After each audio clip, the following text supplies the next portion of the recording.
Hi everybody, welcome to my YouTube channel. My name is Surenna and I'm a biology PhD student at UC Santa Barbara. So I thought for today's video I would talk about the 9 different ways that I was able to pay off my car in 2020 as a graduate student.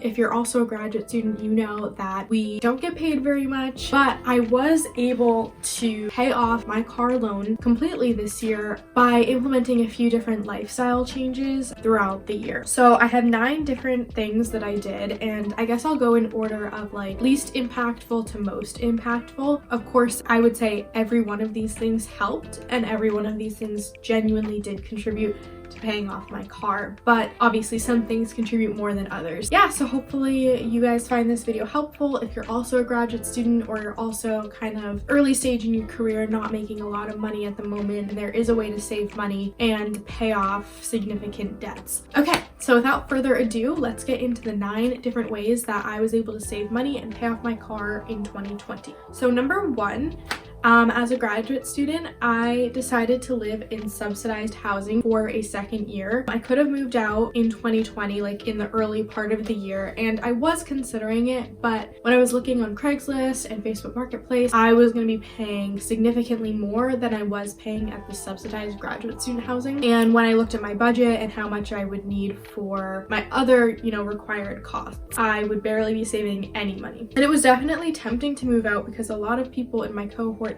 did decide to, and they were able to move to much nicer accommodations than what like the subsidized housing is. So I did kind of have that sense of like FOMO and like I want to live somewhere nicer, somewhere that feels more homey, all of that. But at the same time, the graduate student housing isn't bad, and as a young person, I'm only 23, I feel like I have my whole life to live in nice apartments or nice houses. So I decided to live for another year in the subsidized housing, and I would say I'm saving maybe like $300 per month by doing this. The second thing I did in 2020 to save money is that I switched my car insurance. And this is just super context dependent. I had Liberty Mutual originally because I was living in Massachusetts and it was just the cheapest for me when I was living here. But then I realized when I moved to California that I actually could get a much cheaper car insurance. So I kind of like shopped around, looked at options, and AAA would have been over $100 per month cheaper than Liberty Mutual. So that was about $100 that I could be saving per month if I switched my car insurance. So I would highly recommend that if you look at your different monthly expenses and if you think about, are there,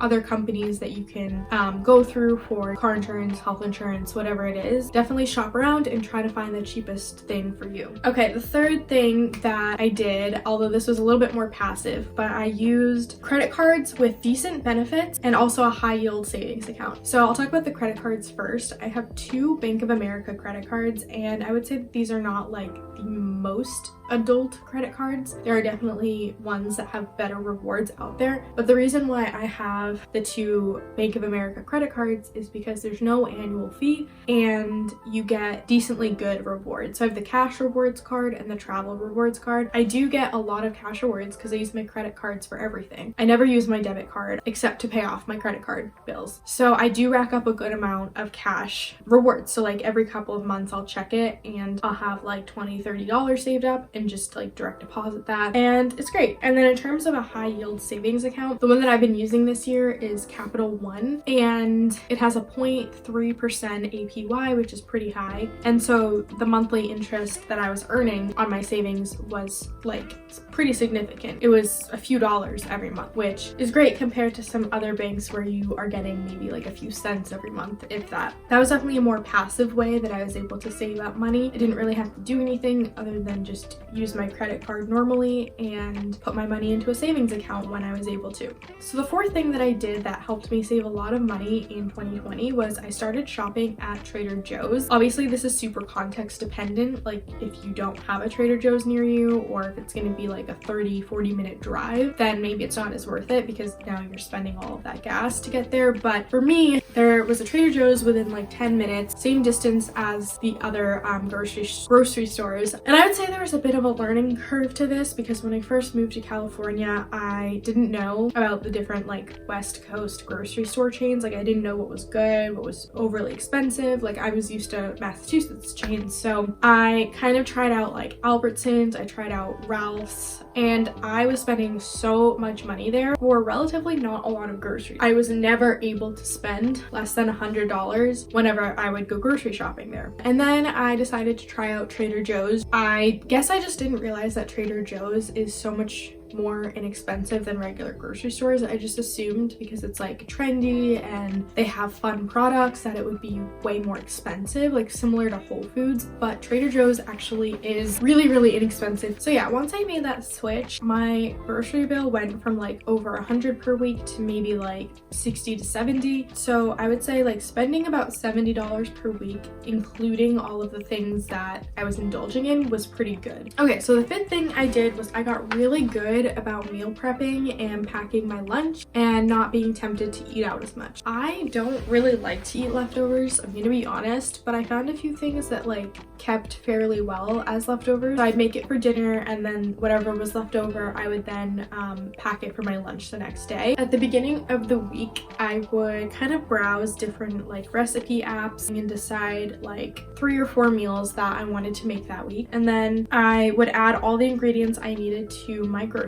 list so that when I went to the store, I knew exactly what I needed to buy and like less things were going to waste. And then I would basically just have my plan written out on a piece of paper and I would leave it on my desk. So like every day when I came home from the lab, I was able to look and say like, okay, these are the 4 different meals I've planned. What am I feeling tonight? And I'd pick one and make it, and then the next night make another, etc., etc.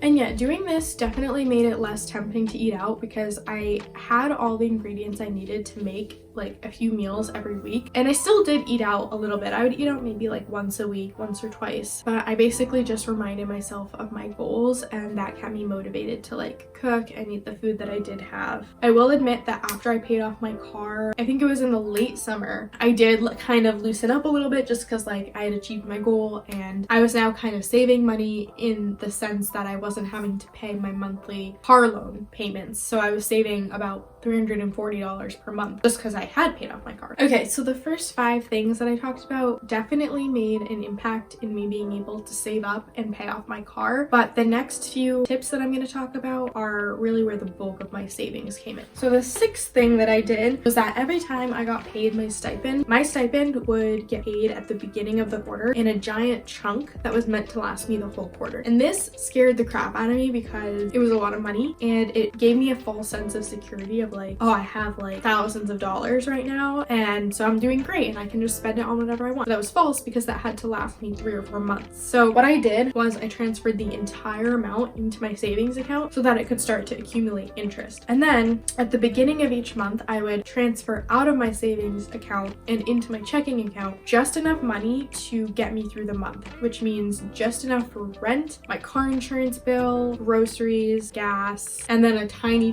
bit extra just like for wiggle room. In doing so, I was saving about $800 every month, but it didn't even feel like it because I never saw that money. All I saw was the amount of money I put in my checking account, which to me, I was like, oh, well, that's my monthly stipend. So yeah, so this was definitely the most impactful thing I did because you can imagine like if you're putting away $700, $800 per month, that will quickly add up to thousands of dollars. Okay, so I'm going to record my screen as I talk about this, but the 7th thing that I implemented in 2020 was that I started to use a budgeting spreadsheet and also checking my bank statements regularly in order to fill out the budgeting spreadsheet. So I want to give credit where credit's due. I kind of adopted this spreadsheet from Natalie Barbu. She shared it as a Google Doc, I believe, and so I downloaded it, so thank you so much to Natalie for that because this has been an absolute lifesaver. I did kind of adjust some of the categories and like play around with it to fit my needs a little bit more. So this is what the template looks like. At the top, you would put your monthly income. So say that is $2,500 per month, and then that goes into total. But say you have multiple streams of income, you can put another one here. Say you get, you know, another $500 from that source. So your total is $3,000. And down at the bottom, it'll say remaining this month, $3,000. If taxes are not already taken out, then you can put that in here just by saying equal, and then grab the total and multiply it by whatever percentage your state tax is. So like, I don't know, 0.005, whatever. And it'll calculate that. So maybe it's $15 and it'll take it out of your total. For me, my taxes are already taken out, so I just leave that blank, but you can fill it in if you need to. And then all the other categories are pretty self-explanatory. So, you know, you could put in your rent, say that's $800 per month. Any other, you know, kitchen, bathroom supplies, laundry, those are just my categories. Of course, I think everybody's required expenses are slightly different. If you want to put in multiple groceries, so say you spent 100 and then the next week you spent like 70, you can just add 70 there. Say you spent $10 on coffee, and it all adds up, and down at the bottom it deducts it from your total. So I think that this has honestly been a lifesaver. I update it every few days, and it essentially forces you to look at your bank statements more than you might look at them ordinarily. And it's good to look at your bank statements pretty often because you want to make sure that you're not being overcharged for something. I've actually caught a few mistakes in my bank statement by doing this. It also makes you more aware of your spending. Like if you get to the end of the month and you're like, oh my god, how did I spend $500 on fast food? Like that honestly kind of served as a wake-up call for me. The first couple months I did this, I was basically like, I had no idea that I was spending that much money, and it was kind of upsetting because I'm like, oh my gosh, like I'm wasting so much money that I could be saving and putting towards my car payment or whatever your goal is. So this has been a lifesaver. Okay, so the 8th thing that I did in 2020 that definitely contributed towards me being able to pay off my car were I started to follow some financial advice influencers on Instagram. I also started to listen to the Personal Finance for PhDs podcast, and I would say that all of these things contributed to me being able to pay off my car because one, I was learning and I was educating myself about personal finance, which prior to 2020, I really didn't know a lot about. And two, it was kind of serving as motivation for me to consistently hear people talking about these issues that like up until this year, I hadn't really heard a lot of people talk about. I would say the Personal Finance for PhDs podcast made the most impact on me because I am a PhD student. And so the host of the podcast, Emily, will bring in different PhD students every week, and they'll talk about different ways that they were able to save money during their PhD, or like even just tips for having like a positive mindset about saving money, and all of that served as motivation. And it was also comforting to me that other PhD students are going through this, have gone through this, and they were able to come out the other side pretty financially independent. And then as far as the Instagram accounts, 1, the Financial Diet, 2, the Budget Blonde, and 3, Work Week Lunch. I will link all of these accounts down below, and I'll link the podcast down below in case you're interested. And then the 9th thing that I started doing in 2020 that I really didn't do before 2020 was that I talked openly about my savings goals and my personal finance goals with friends and family. I felt like this helped a lot for a couple of reasons. First, it made my savings goals more concrete because I was saying them out loud. And when you say something out loud, it makes it feel a lot more real than if you just keep it to yourself. And so like when you make things more real, it kind of like holds you accountable because you're like, oh crap, like this is out there, now I really need to do it. But also like when you're more open with your friends, especially friends who are like early in their career or maybe also in your PhD program, they're experiencing the same thing as you, or similar to you, where like they're not making a lot of money, they're on their own, they're in charge of their finances, and I think that we should talk about this more.